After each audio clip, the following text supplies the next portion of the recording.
तुम लोगों को हड्डी मेरा बड्डी तो डेफिनेटली याद होगा, लेकिन क्या तुम्हें उसका लास्ट एपिसोड याद है? क्या हड्डी अपना पीछा इन दोनों बच्चों से छुड़वा पाया था? और क्या कभी प्रीति ने स्माइल किया था? इस सीरीज में एक से बढ़कर एक फनी और इंटरेस्टिंग एपिसोड्स थे। मेरे पपी की पॉटी लग रही है। आंखें है या बटन, ये मेरे हाथ का बना चिकन कटलेट है।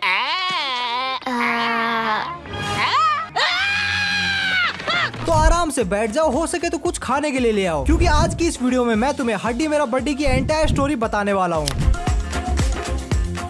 कहानी की शुरुआत होती है अपने बिल्लू बदमाश के साथ, जो कि अपने खिलौनों के साथ बड़े प्यार से खेल रहा था। तभी वहाँ पे प्रीति आती है, जो कि उन खिलौनों में आग लगा देती है। उसके बाद प्रीति बोलती है कि आज हमारे चिकी माउस का बर्थडे है, तो चल उसको विश करके आते हैं। अपना ठरकी बदमाश बिल्लू चिकी माउस को चुम्बन देने ही वाला था, तभी वो चूहा बिल्लू की 2.5 किलो की नाक पर रख के काटता है। उसके बाद वहाँ पे एंट्री होती है हमारे बड़ी हड्डी की, जो की पाताल लोक का सबसे ज्यादा जाना पहचाना नालायक, निकम्मा और नकारा शैतान होता है। क्योंकि यूजुअली शैतान को देख के बच्चे डरते हैं, लेकिन इस नालायक को देख के बच्चे तो छोड़ो, वो चूहा भी नहीं डरा। वो बिल्लू और प्रीति को बोलता है कि चूहे का टपकने का टाइम आ चुका है, तो मैं उसको लेने आया हूँ। लेकिन घर की एक लौती मर्द प्रीति उसे बोलती है कि साले तो उसको ले जाके दिखा। और इसके बाद इसी चीज को लेकर दोनों पार्टीज के बीच में हल्ला गुल्ला और बहस होती है। और उसके बाद हड्डी बोलता है कि चलो एक गेम खेलते हैं, अगर तुम लोग हार गए तो मैं इस चूहे को निपटा दूंगा, लेकिन अगर मैं हार गया तो मैं तुम लोगों का जिंदगी भर के लिए गुलाम बनूंगा। अपना बिल्लू बदमाश और प्रीति गेम खेलने के लिए मान जाते हैं, और फिर हड्डी उन्हें गेम खेलने के लिए पाताल लोक लेके जाता है। और भाई ये पाताल लोक का तो पता नहीं, लेकिन रशिया का कोई बारबी वर्ल्ड लग रहा है, सब कुछ पिंक है। क्या जोक मारा भाई। उसके बाद नालायक हड्डी उन्हें डंडी गुल नाम की एक नालायक सी गेम खिलाता है, और ऑब्वियसली शैतान लोग का इतना बड़ा शैतान एक बच्चों से कैसे हार सकता है, लेकिन ये नालायक हड्डी उन बच्चों से हार गया। धिक्कार है हम पर। और ऐसा करके शैतान लोग का शैतान 2 बच्चों का गुलाम बन जाता है। नेक्स्ट एपिसोड में हमारी मुलाकात होती है बिल्लू की मम्मी से। बिल्लू की मम्मी बिल्लू को उठाने के लिए बिल्लू के कमरे में जाती है। बिल्लू बग गया बिल्ली की। चुप कर बे कुत्ते। और जिस हिसाब से बिल्लू का बेड हिल रहा था, देख के लग रहा था कि बिल्लू से पहले और कोई उठ चुका है। फिर बिल्लू की मम्मी बिल्लू के ऊपर से बिस्तर हटाती है, और वो देखती है हड्डी। हड्डी को देख के बिल्लू की मम्मी काफी डर जाती है, और वो सीधा बिल्लू के पापा को उठा के ले जाती है। शैतान ने हमारे बिल्लू पुत्र को खा लिया, अब मैं उसे खा जाऊंगा। लेकिन जब वो दोबारा बिल्लू के कमरे में आते हैं, तब वहाँ पे बिल्लू अकेला ही था। उसके बाद अपना हड्डी बाथरूम में आराम से नहा रहा था, और वहाँ पे बिल्लू की मम्मी एक बार फिर से पहुंच जाती है, और वो हड्डी को नंगा देख लेती है। ये सब देख के बिल्लू की मम्मी की फटके 4 हो जाती है, और वो सब वो बिल्लू के पापा को बताने जाती है। बिल्लू का पापा बोलता है कि वो सब छोड़, पहले तू ये बता तू बाथरूम में नंगे भूतियात कर क्या रही थी। और जब पापा जी बाथरूम में जाते हैं, तब वो नंगे बिल्लू को देखते हैं, और ये देख के वो सोचते हैं कि शायद मेरी लुगाई का स्क्रू ढीला हो चुका है। तो पापा जी बिल्लू की मम्मी को बेड पे पटक देते हैं, और उन्हें रेस्ट करने के लिए बोलते हैं। और फिर वहाँ पे खेलने के लिए प्रीति आ जाती है, और वो सब छुपम छुपाई खेलने का डिसाइड करते हैं। इसी दौरान मम्मी जी को अपने बिल्लू की टेंशन होने लगती है, तो वो बिल्लू को चेक करने आती है, और बिल्लू सही सलामत मिलता है। तभी हड्डी पीछे से बिल्लू की मम्मी को धप्पा कर देता है, और इस चीज से बिल्लू की मम्मी बहुत ज्यादा डर जाती है। और बिल्लू के पापा को हड्डी के बारे में नहीं पता था, तो उन्हें लगता है कि बुढ़िया सटिया चुकी है, तो वो उसे बिल्लू की बुआ के घर पे रेस्ट करने के लिए भेज देता है। नेक्स्ट एपिसोड में हम देखते हैं कि अपना बिल्लू और हड्डी प्रीति के घर का दरवाजा खटखटा रहे हैं। प्रीति दरवाजा खोलती है और दफा हो जाओ बोलती है। ये सुन के तो अपना बिल्लू प्रीति के घर के अंदर जाने लगता है, और हमारा मासूम हड्डी वहाँ से वापस जाने लगता है। तभी प्रीति हड्डी को बोलती है कि अबे चोमू आज अपोजिट डे है, मतलब जो भी हम बोलेंगे हमें उसका अपोजिट करना होगा। उसके बाद प्रीति हड्डी को बर्तन धोने के लिए बोलती है, बट हड्डी भूल जाता है कि आज अपोजिट डे है, तो वो बर्तन धोने के लिए ना कर देता है। और प्रीति उसे बोलती है कि आज तो ना का मतलब हाँ होता है। तो ऐसा करके दोनों बदमाश गरीब हड्डी से पूरे दिन का काम करवाते हैं, और जब सारा काम करके तीनों एक साथ बैठ के खाना खा रहे होते हैं, तभी बिल्लू हड्डी से पूछता है कि केचप चाहिए। हड्डी बोलता है ना, तो ये होशियार सारा केचप उसके खाने में डाल देता है। बेचारा गरीब हड्डी पूरे दिन से मजदूरी कर रहा था, और अभी एक टाइम का उसे खाना नसीब नहीं हो रहा। अरे बाबा टाइम बहुत खराब आ गया। उसके बाद जब बिल्लू और प्रीति केक लेके आते हैं, तब वो बोलते हैं कि ये केक हड्डी को नहीं मिलेगा। तभी हड्डी उल्टे पुल्टे दिन के रूल बता के बोलता है कि इसका मतलब ये सारा केक मुझे मिलेगा। और फिर बिल्लू और प्रीति हड्डी का एक बहुत ही बुरा काटने के बाद बोलते हैं कि हमने कहा आज उल्टा पुल्टा डे है, और उल्टा पुल्टा डे के हिसाब से आज उल्टा पुल्टा डे नहीं है। वैसे जो मैंने अभी बोला तुम लोगों को समझ में आया तो मुझे कमेंट में बताना, वैसे मुझे ही समझ में नहीं आया क्या बोल गया। I am noob।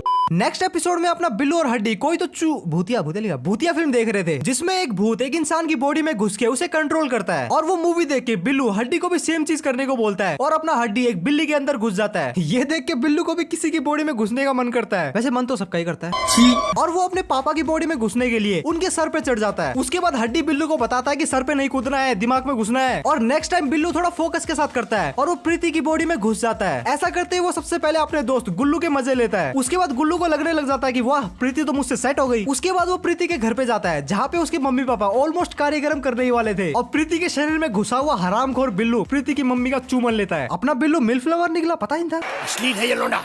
उसके बाद बिल्लू पूरे दिन प्रीति की बॉडी में रहता है और दुनिया भर की बकवास करता है। और जब वो प्रीति के बेड से गिर जाता है तो उसका सर का जमीन से टकराने की वजह से वो प्रीति की बॉडी से बाहर आ जाता है। और उसी रात जब बिल्लू अपनी बिल्ली के साथ था तब वो देखता है कि प्रीति उसकी बिल्ली के अंदर घुस जाती है और बिल्लू से अपना इंतकाम लेती है और अपने पंजों की मदद से बिल्लू के अंजर पंजर ढीले कर देती है। नेक्स्ट एपिसोड में हम देखते हैं कि बिल्लू, प्रीति और हड्डी अपना मस्त गेम खेल रहे होते हैं और खेलते हुए बिल्लू अपना खिलौना कुछ ज्यादा ही दूर फेंक देता है। और जब बिल्लू उसे लेने जाता है तब कोई जमीन को फाड़ के आता है और बिल्लू को किडनैप करके ले जाता है। और जब हड्डी और प्रीति भी उस होल के पास आते हैं तब उन्हें भी कोई किडनैप कर लेता है। और इन तीनों को किडनैप किया था इस शो के क्लासिक विलन डोनस्टर ने। वैसे तो डोनस्टर भी हड्डी की तरह एक शैतानी है, लेकिन हड्डी नालायक और गरीब शैतान है और डोनस्टर अमीर और क्लासी शैतान है। बंदा मस्त सूट बूट में घूमता है और हड्डी अपनी मम्मी की सलवार लपेट के घूमता है। तुम ही हो ना वो दो नन्हे मुन्ने शैतान, बिल्लू और प्रीति?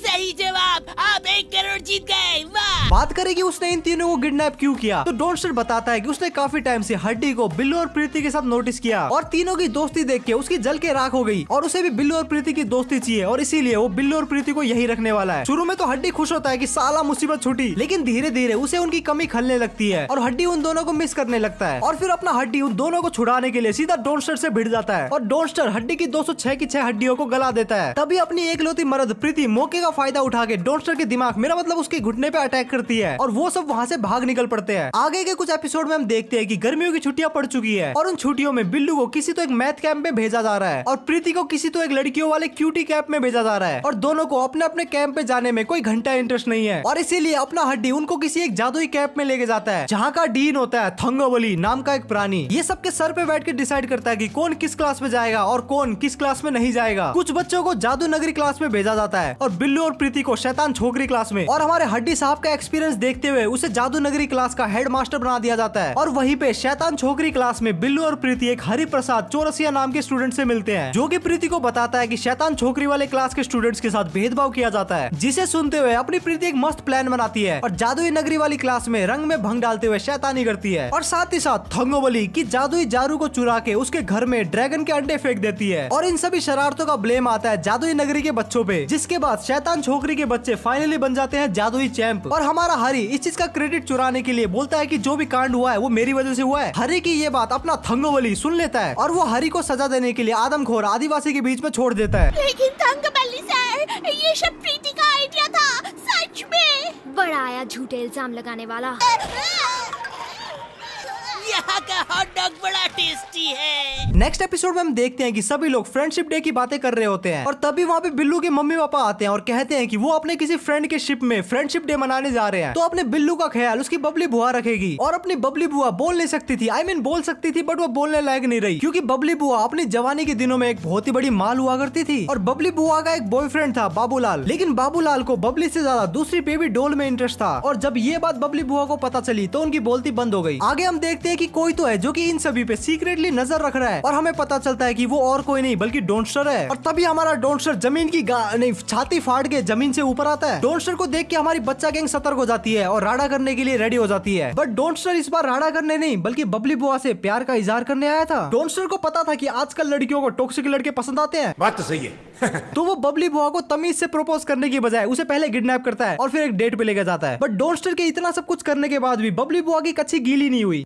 वेस्ट। फिर वहाँ पे अपना बच्चा गैंग भी पहुंच जाती है लेकिन वो लोग कुछ खासा उखाड़ नहीं पाते। उल्टा जो बिल्लू मक्खियों का छत्ता डोनस्टर की पैंट पे डालता है उससे जो डोनस्टर उछल उछल के कूदता है ना उसको हमारी बबली बुआ डांस समझ जाती है और डोनस्टर से सेट हो जाती है और उसे शादी करने के लिए रेडी हो जाती है और फिर दोनों डोनस्टर की शिप पे बैठ के सुहागरात मनाने निकल पड़ते हैं। नेक्स्ट एपिसोड में हम देखते हैं कि बिल्लू मस्त टीवी में कोई तो एक मूवी देख रहा होता है तभी वहाँ पे प्रीति और हड्डी आ जाते हैं जिन्होंने कुछ तो एक अजीब से कॉस्ट्यूम पहने हुए होते हैं। प्रीति बिल्लू को बताती है कि आज हैलोवीन है मतलब फैंसी ड्रेस नाइट। प्रीति बिल्लू से पूछती है कि आज तू क्या बनेगा। बिल्लू कहता है कि आज हड्डी बनूंगा और खुद से 3 गुना लंबा फाफड़ा लेके निकल पड़ता है। उसके बाद ये सब गुल्लू के घर पे जाते हैं जो कि प्रीति की चुम्मी लेने के फिराक में था। उसके बाद ये कुछ घरों में जाते हैं, टॉफी की भीख मांगते हैं और एक मस्त जगह में जाके खाते हैं। तभी हड्डी उन लोगों को बताता है कि क्यों ये सभी लोग हैलोवीन के दिन ये सब हरकतें करते हैं। हड्डी बताता है कि आज से बहुत साल पहले चंपक नगर में कीड़ा कुमार नाम का एक आदमी रहा करता था जिसके दिमाग में कीड़ा था और वो सबको परेशान करता रहता था और एक टाइम के बाद चंपक नगर के लोग उससे काफी परेशान हो गए तो कीड़ा कुमार को सबक सिखाने के लिए तो उन्होंने कीड़ा कुमार के नाम पे रानी के साथ मजाक किया और रानी को ये मजाक बिल्कुल भी पसंद नहीं आया और इसीलिए रानी ने अपने एक सिपाही को भेज के कीड़े को मार के सारे कीड़े मार दिए और फिर हड्डी वहाँ पे उसकी आत्मा लेने के लिए जाता है, लेकिन कीड़ा कुमार उसको अपनी आत्मा देने के लिए मना कर देता है और वो हड्डी का फावड़ा भी चुरा लेता है और अपना फावड़ा वापस लेने के लिए हड्डी उससे झूठ मूठ का हाथ मिलाता है और अपना फावड़ा वापस मिलने के बाद वो कीड़े कुमार का सर काट देता है और हड्डी बताता है कि कीड़ा कुमार अभी भी एग्जिस्ट करता है, जो कि अपने सर के बदले कद्दू लगा के घूमता है और हर फैंसी ड्रेस नाइट को वापस आता है और सबके दिमाग में कीड़ा करता है। बिल्लू और प्रीति को ये स्टोरी एकदम ही फेक लगती है, लेकिन थोड़ी देर बाद उनकी मुलाकात होती है कीड़ा कुमार से। जब कीड़ा कुमार बिल्लू के हाथ में हड्डी का फावड़ा देखता है तब उसको गुदगुदी कर करके वो फावड़ा छीन लेता है और उस फावड़े की मदद से और कुछ तो जादू टोना करके वो पाताल लोक की बहुत सी आत्मा को बुलाता है और फिर सारी आत्माएं बहुत सारे कद्दुओं में घुस जाती है और ऐसे कीड़ा कुमार कद्दुओं की एक सेना बनाता है और कद्दू कुमार और उसकी सेना पूरे शहर के दिमाग में कीड़ा करने के लिए निकल पड़ती है। बट कीड़ा कुमार का असली मकसद था हड्डी से बदला लेना और वो हड्डी को किडनैप कर लेता है और जैसे हड्डी ने उसका सर काटा था वो हड्डी का सर काटने ही वाला होता है, तभी वहाँ पे अपना बिल्लू बदमाश बोलता है कि हड्डी के सर को तो कभी भी उसके शरीर से अलग किया जा सकता है। उसके बाद कीड़ा कुमार बोलता है कि अगर हड्डी के फावड़े से उसका सर काट दिया जाए तो अपने सर को कभी भी वापस नहीं लगा सकता। तो अपने हड्डी भाई साहब रेस्ट इन पीस होने ही वाले थे, तभी वहाँ पे बिल्लू और प्रीति आते हैं और वो हड्डी को बचाने का ट्राई करते हैं, लेकिन उनकी सारी चालाकियां फेल हो जाती है और तभी अपना ठरकी बिल्लू वहाँ पे उस सिपाही की कॉस्ट्यूम पहन के आता है जिसको रानी ने कीड़ा कुमार को निपटाने के लिए बोला था। शुरू में तो उसको देख के कीड़ा कुमार की फटके 4 हो जाती है, लेकिन जब उसको पता चलता है कि इसके अंदर ठरकी गुल्लू है तो उसकी हंसी छूट जाती है और इस चीज का फायदा उठा के हड्डी अपना फावड़ा वापस लेता है और वो कीड़ा कुमार को हमेशा हमेशा के लिए पाताल लोक में वापस भेज देता है। नेक्स्ट एपिसोड में हमें मिस्टर खान नाम का एक आदमी दिखाया जाता है जो कि अपने रिटायरमेंट के बाद शांति से जीने के लिए एक जगह ढूंढ रहा था, लेकिन अपना बिल्लू बदमाश मिस्टर खान को बहुत तंग करता है और एक दिन बिल्लू को पता चलता है कि मिस्टर खान के पास बहुत सारे हथियार है और उन हथियार को देख के बिल्लू शॉक हो जाता है। अब मिस्टर खान बिल्लू को बताते हैं कि एक टाइम पे वो आर्मी में हुआ करते थे लेकिन अब वो रिटायर हो चुके हैं और बिल्लू हंसते हुए कहता है कि ये सारे हथियार हड्डी के फावड़े के सामने कुछ भी नहीं है। तो ये सुन के अपने खान भाई साहब हड्डी का फावड़ा चुरा के घर पे ले आते हैं कि मैं भी देखूं कौन सा माइका लाल हथियार है ये। जब वो फावड़ा लेके अपने घर पे आता है तब वहाँ पे उसे प्रीति मिलती है और अपनी प्रीति उसको मस्त डांट लगाती है और ये सुन के अपना फौजी डर जाता है और एक बच्ची को अपना फावड़ा वापस दे देता है। भेजा नहीं है सर में मेरे, मैं अकल का अंधा हूँ। अच्छा है। अब नेक्स्ट एपिसोड बहुत ही ज्यादा इंटरेस्टिंग होने वाला है, लेकिन उस एपिसोड में जाने से पहले हम आज के स्पॉन्सर के बारे में बात कर लेते हैं। नहीं, कोई स्पॉन्सर नहीं मिला है मुझे और ये स्पॉन्सर की बात सुन के किन किन हरामियों ने स्किप किया है। किसी ब्रांड ने तो स्पॉन्सर नहीं किया, लेकिन तुम चाहो तो मुझे स्पॉन्सर कर सकते हो एक मेंबरशिप लेके। मैं तुम लोगों से प्रॉमिस करता हूँ कि तुम्हारे मेंबरशिप के एक एक पैसे वसूल होंगे। मेंबर्स ओनली इंटरेस्टिंग वीडियोस के साथ, डिस्कॉर्ड में मेरे साथ प्राइवेट चैट के साथ, कि आखिर एक महीने में 50 के सब्सक्राइबर्स का राज क्या है। इस एपिसोड में हम देखते हैं कि प्रीति, बिल्लू और हड्डी गोल्फ खेल रहे हैं। हड्डी बिल्लू को बॉल बना के अपने फावड़े से दे के मारता है और बिल्लू सीधा पहुंच जाता है हरी के घर। और जब हड्डी और प्रीति बिल्लू को ढूंढते हुए हरी के घर पे पहुंचते हैं तो वो उन दोनों को बताता है कि कोई तो भूत भुतैया नाम का भूत उसके पीछे पड़ा है, इसीलिए हरी चाहता है कि वो तीनों उसके साथ उसके बॉडीगार्ड बन के उसके जादू स्कूल में चले। अच्छा, साथ ही साथ वो उनको बताता है कि उस भूत का नाम मत लेना, क्योंकि उस भूत का नाम लेने से चीजें गिरने और टूटने लग जाती है। उसके बाद वो तीनों हरी के बॉडीगार्ड बन के हरी के साथ जाते हैं और जब रात को सब लोग सो रहे होते हैं तभी वो भूत आता है और वो हरी को बोलता है कि ठिकाने के पास मत जाना, और हरी को धमकाने के बाद वो वहाँ से भाग जाता है। लेकिन हमारी सस्ती जेम्स बॉन्ड प्रीति को दाल में कुछ तो काला लगता है और अगले दिन वो भूत फिर से आता है और हरी को धमकाता है कि ठिकाने से दूर रहना। उसके बाद थंगोबली उसको अपने ऑफिस में बुलाता है और कहता है कि तुम्हें अपना बैग पैक करके यहाँ से चले जाना चाहिए, क्योंकि तुम्हारी सेफ्टी की गारंटी हम नहीं ले सकते। और तभी वहाँ पे भूत आ जाता है, जो कि एक्चुअल भूत नहीं था, भूत के वेश में प्रीति थी। और हमारी सस्ती जेम्स बॉन्ड प्रीति बताती है कि यहाँ पे कोई भूत है ही नहीं, बल्कि ये साला थंगोबली हरी को भूत बना के डरा रहा था ताकि वो इसको यहाँ से भगा सके। और हरी और उसके भूत भुतैया का मैटर सोल्व करने के बाद हमारी गैंग एक बार फिर से गोल्फ खेलना शुरू करती है और उन्हें लग रहा होता है कि रियल में कोई भूत भुतैया है ही नहीं। तभी हमें जमीन के नीचे दिखाया जाता है दी एक्चुअल भूत भुतैया। इस एपिसोड में हमारा हड्डी अपनी पुरानी भूतिया कॉमिक को सेल करने में लगा हुआ होता है और उनमें से एक बुक वो बिल्लू को भी देता है। और जब अपना बिल्लू उस बुक को पढ़ रहा होता है तब उसे एक जगह चॉकलेट सेलर की एडवर्टाइज दिखती है, जिसे पढ़ के उसे पता चलता है कि वो सेल्समैन बन के पैसा कमा सकता है। तो वो अपना नाम रजिस्टर कर देता है। अब बिल्लू अपना धंधे वाला आदमी बन चुका था और उसे एक चॉकलेट बॉक्स डिलीवर होता है जिसको उसे बेच रहा था। लेकिन लालची बिल्लू भी लाइक भाड़ में जा धंधा, पहले पेट पूजा कर लेता हूँ, तो सारी चॉकलेट खा लेता है। उसके बाद उसे एक और बॉक्स डिलीवर होता है, लेकिन इस बार वो उस बॉक्स को बेचने का ट्राई करता है। लेकिन जब उस बॉक्स को कोई नहीं खरीदता तो भाई साहब उसे खुद ही खा जाते हैं। और फिर एक के बाद एक चॉकलेट की बॉक्स बिल्लू को डिलीवर होती है और हमारे भाई साहब वो सारी की सारी निपटा देते हैं। अब यहाँ पे हमारा बिल्लू बदमाश चॉकलेट का नशेड़ी हो चुका था और तभी वहाँ पे हड्डी और प्रीति आते हैं, जिससे बिल्लू की यह हालत देख के काफी शौक लगता है।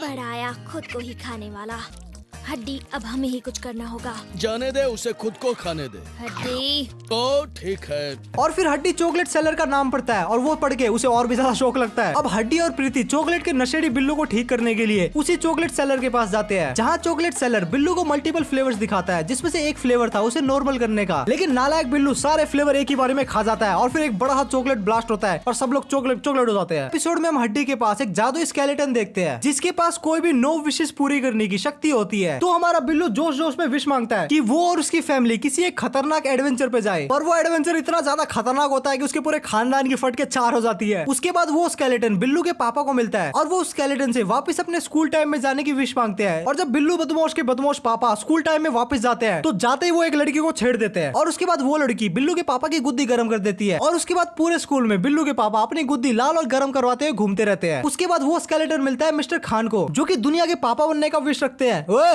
दुनिया का सिर्फ एक ही पापा है। मैं तो पापा हूँ, पापा इस दुनिया का पापा। वो स्केलेटन मिस्टर खान की विश को पूरा करता है और वहाँ पे मिस्टर खान का एक बड़ा सा स्टैचू बनाता है। अब स्टैचू के ऊपर थे मिस्टर खान और वो स्टैचू टाइम के साथ बहुत ही बड़ा होता जा रहा था और ऐसा करते करते हमारे मिस्टर खान ऊपर पहुंच जाते हैं। नहीं, टपकते नहीं है, काफी ऊपर पहुंच जाते हैं। उसके बाद हमारा गुल्लू विश मांगता है एक हिप हिप वीडियो में आने की। उसकी ये विश पूरी होती है, लेकिन इस विश का अंजाम भी कुछ खासा नहीं होता। उसके बाद एक लल्लू नाम का लड़का एक पपी की विश मांगता है, जो की काफी ज्यादा डेंजरस निकलता है। उसके बाद एक लड़का लेडीज बाथरूम में जाने की विश मांगता है, ये हुई ना मर्दों वाली विश, और वो स्केलेटन उसे लेडीज ही बना देता है। उसके बाद एक लड़की मिंडी सुपरस्टार बनने की विश मांगती है, तो वो स्केलेटन उसे स्टार बनने के लिए स्पेस में ही भेज देता है। तो बेसिकली सारी की सारी विशेस बैकफायर कर रही थी और जब एक लास्ट विश बचती है तब हड्डी अपने खोखले दिमाग का इस्तेमाल करके विश मांगता है कि काश उसे ये स्केलेटन कभी मिला ही नहीं होता। उसके बाद हमें वो टाइम दिखाया जाता है जब ये स्केलेटन बिल्लू को मिला ही नहीं था और किसी ने कोई भी विश नहीं मांगी थी और सब कुछ नॉर्मल हो जाता है। ये हैप्पी एंडिंग नहीं, वीडियो अभी बाकी है। लेकिन मुझे पता चला कि तुम में से सिर्फ 5% लोग ही मुझे सब्सक्राइब करते हैं और बाकी 95% नालायक लोग मुझे बिना सब्सक्राइब किए हुए देख रहे हैं। और तूने सब्सक्राइब किया है, तू भाई सब्सक्राइब कर ले यार प्लीज, हमें 100 के भी जाने हैं। अगले एपिसोड में हम देखते हैं कि हड्डी को एक बतख दिखता है और इंटरेस्टिंग बात यह है कि वो बतख सिर्फ हड्डी को ही दिख रहा था और हमारा हड्डी जहाँ भी जाता है वो बतख उसके पीछे पीछे आता और वो पादने की आवाज निकालने लगता है और इसके चक्कर में हड्डी भाई साहब को जेल हो जाती है। पादने के लिए जेल के बाद हम देखते हैं कि गुल्लू अपना गुल्लक लेके हड्डी की बेल कराने के लिए आता है, लेकिन गुल्लू के गुल्लक में इनफ पैसे नहीं थे, जिसकी वजह से हड्डी की बेल नहीं हो पाती। और जब गुल्लू वापस जा रहा था तब वो बतख गुल्लू के पीछे लग जाता है और वो गुल्लू के साथ चल चल के पादने की आवाज निकालने लगता है, जिसकी वजह से गुल्लू और उसके पूरे खानदान को जेल में ठूस दिया जाता है। उसके बाद वो बतख अपना अगला शिकार बनाता है बिल्लू के पापा को। उस बतख की वजह से बिल्लू के पापा को भी जेल हो जाती है। उसके बाद वो बतख भिड़ जाता है हमारी प्रीति मैडम से। वो पादने की आवाज निकालना शुरू करता है, लेकिन इससे वो प्रीति का घंटा कुछ नहीं उखाड़ पाता और हमारी घर की एकलौती मर्द उसको बिल्कुल भी सीरियसली नहीं लेती, जिसकी वजह से वो बतख फ्रस्ट्रेशन में गायब हो जाता है। देखो वैसे तो हड्डी बिल्लू और प्रीति दोनों का ही गुलाम है, लेकिन एक बार बिल्लू और प्रीति के बीच में हड्डी की कस्टडी को लेकर लड़ाई हो गई थी और मामला कोर्ट तक जा पहुंचा था। इसके कुछ एपिसोड बाद हमें एक भोंदू अकलमंद नाम का हाथी दिखाया जाता है, जिसकी कोर्ट में एक नई नौकरी लगी थी और जिस कोर्ट में उसकी नौकरी लगी थी उसी कोर्ट में प्रीति और बिल्लू की सुनवाई होने वाली थी। तो थोड़ा सा फ्लैशबैक में जाए तो हड्डी बिल्लू को एक भोपू टाइप की चीज देता है और बिल्लू जब भी वो भोपू बजाता है उसके घर की कोई ना कोई दीवार टूट जाती है और ऐसा करते करते हमारे बिल्लू भाई साहब अपना आधा घर ही तोड़ डालते हैं। और जब बिल्लू की मम्मी घर पे आती है तो वो घर की हालत देख के हैरान रह जाती है, लेकिन बिल्लू के पापा को घंटा कुछ फर्क नहीं पड़ता, क्योंकि बिल्लू के पापा ने ले लिया था नया घर, क्योंकि उनका प्रमोशन और ट्रांसफर हो गया था, जिसकी वजह से वो नए घर में शिफ्ट होने ही वाले थे। और बिल्लू हड्डी को अपने साथ अपने नए घर में ले जाना चाहता था, लेकिन प्रीति कहती है कि हड्डी मेरे साथ यही रहेगा और इसके कारण दोनों में लड़ाई होती है और मामला पहुंचता है कोर्ट में। और फिर कोर्ट में दलील होती है, गवाहों को बुलाया जाता है, लेकिन कोई भी फैसला नहीं होता। वो हड्डी की हड्डियाँ तोड़ के उनका रायता फैला देगा। आई लव रायता। पर जरा मुझे देखिए, मैं एक जिम्मेदार और होशियार लड़की हूँ। अच्छा। और लास्ट में थक हार के वोटिंग करवाई जाती है और कोर्ट के आधे लोग बिल्लू के साथ थे और आधे लोग प्रीति के साथ, दोनों ही पार्टी को बराबर वोट मिलता है। और लास्ट में भोलू अकलमंद हाथी का वोट बाकी था, वो जिसको भी वोट देगा वो जीत जाएगा, लेकिन भोलू अकलमंद की बात करते हुए कहता है कि इन दोनों को हड्डी से जुदा नहीं करना चाहिए, क्योंकि ये दोनों ही हड्डी के बेस्ट फ्रेंड है। तो ये सुन के हमारे जज साहब फैसला सुनाते हैं कि हड्डी बिल्लू और प्रीति दोनों के साथ ही रहेगा और बिल्लू अपना घर छोड़ के और कहीं नहीं जाएगा। मतलब ये क्या बात हुई, बिल्लू के पापा का जो तबादला हुआ उन्हें जो नया घर मिला उसका क्या? तो इसका एक ही जवाब है, कार्टून है चोमू, कार्टून की तरह देख पड़ा है लॉजिक ढूंढने वाला। इस एपिसोड में हमारा हड्डी मॉडल बन के कोई तो एक चूरन की ऐड करने लगता है और साथ ही साथ हड्डी एक ऐसा कॉन्टेस्ट अनाउंस करता है, जो भी वो कॉन्टेस्ट को जीतेगा उसे हड्डी के साथ एक पूरा दिन बिताने का मौका मिलेगा। और आगे हमें पता चलता है कि वो कॉन्टेस्ट हमारा भोंदू अकलमंद जीत जाता है। और जब हमारा हड्डी भोंदू भोलू का ऐसे पढ़ता है तब उसमें लिखा हुआ था कि मुझे आइसक्रीम खाना बहुत पसंद है। हड्डी को ये ऐसे बहुत ही फालतू लगता है तो वो अंडरवर्ल्ड में जाके बाकी ऐसे चेक करता है और सारे ऐसे में सेम ही बात लिखी हुई थी और सारे ऐसे को उसी भोंदू अकलमंद ने लिखा और भेजा था। और उसके बाद हमें ये भी पता चलता है कि हड्डी जिस कंपनी में काम करता है उसके मालिक को हड्डी की वजह से काफी लॉस हो रहा है और वो हड्डी को लात मार के निकालने की प्लानिंग कर ही रहे थे। तभी हड्डी एक लास्ट चांस की भीख मांगता है और वो लास्ट चांस उसे मिल भी जाता है। उसके बाद हम देखते हैं कि हड्डी उस भोंदू अकलमंद के साथ पूरा दिन बिताता है, उसे आइसक्रीम भी खिलाता है और वहाँ हड्डी उसके साथ एक फोटो लेने का भी ट्राई करता है लेकिन कोई भी फोटो ठीक नहीं आ रही थी तो सारा टाइम फोटो लेने में बीत जाता है जिसकी वजह से आइसक्रीम भी खराब हो जाती है और भोलू अकलमंद काफी ज्यादा दुखी हो जाता है। हड्डी और उसकी गैंग उसको मनाती है और उसको कोई एक बिल्ली मियाओ नाम की एक जगह पे लेके जाती है बट उनसे वहाँ भी गड़बड़ हो जाती है और झूले में झूलते हुए भोंदू अकलमंद आसमान की तरफ झूल जाता है। उसके बाद हम देखते हैं कि कंपनी के मालिक हड्डी की हड्डी पसली एक कर देते हैं क्योंकि उसने उसके लास्ट कस्टमर भोंदू अकलमंद के साथ गड़बड़ कर दी। और बात करें भोंदू अकलमंद की तो एपिसोड के एंड में हमें पता चलता है कि वो भाई साहब उड़ के किसी एक बर्फ वाली जगह पे पहुंच चुके हैं जहाँ यति जैसा दिखने वाला कोई प्राणी उसे बचाता है और उसे रहने की एक जगह भी देता है। और अब फाइनली चलते हैं हड्डी मेरा बड्डी के लास्ट एपिसोड की तरफ। इस एपिसोड में हम देखते हैं कि बिल्लू और प्रीति को एक ट्रू हार्ट कैमरा मिलता है जिससे अगर किसी भी आदमी की फोटो ली जाए तो उससे उस आदमी का असली नेचर दिख जाएगा। तो वो सबसे पहले गुल्लू की फोटो लेते हैं जहाँ उन्हें पता चलता है कि ये आधा अच्छा है और आधा इविल। उसके बाद गुल्लू अपना सीक्रेट पास्ट रिवील करता है। वो कहता है कि वो पैदा तो इविल हुआ था लेकिन उसके बाप के परवरिश की वजह से वो अच्छा बन गया। और गुल्लू की ये स्टोरी सुन के प्रीति पिघल जाती है और वो फर्स्ट टाइम स्माइल करती है और उसके बाद वो गुल्लू को एक चुम्मा देती है। और उसके बाद हमारी प्रीति एक बार फिर से सख्त लोंडिया बन जाती है और गुल्लू प्रीति को बोलती है कि वो जैसी है वैसी ही उसको पसंद है और वो नहीं चाहता कि प्रीति चेंज होए। तो ये तो था हड्डी मेरा बर्थडे के सीरीज का लास्ट एपिसोड। बाकी हड्डी मेरा बर्थडे की मूवीज भी है जो कि मैं एक्सप्लेन डेफिनेटली करूंगा लेकिन वो सारी वीडियोस मेंबर्स ओनली आएगी। तो अगर देखना चाहते हो तो तुम लोग मेंबरशिप लेना कंसिडर कर सकते हो। इसके अलावा तो अगर तुम वीडियो यहाँ तक देख रहे हो इसका मतलब तुम्हें वीडियो डेफिनेटली पसंद आ गई है। अगर तो ऐसा है तो लाइक करके जरूर से जाना और कमेंट में बता दो तुम्हें नेक्स्ट वीडियो किस पे देखनी है। इसके अलावा ऐसे अमेजिंग कंटेंट के लिए चैनल को सब्सक्राइब जरूर से कर लेना। स्क्रीन पे तुम्हें 2 वीडियो दिख रही होगी, तुम्हें जो भी पसंद है तुम देख सकते हो। मैं मिलता हूँ तुम लोगों से नेक्स्ट वीडियो में, तब तक के लिए बाय।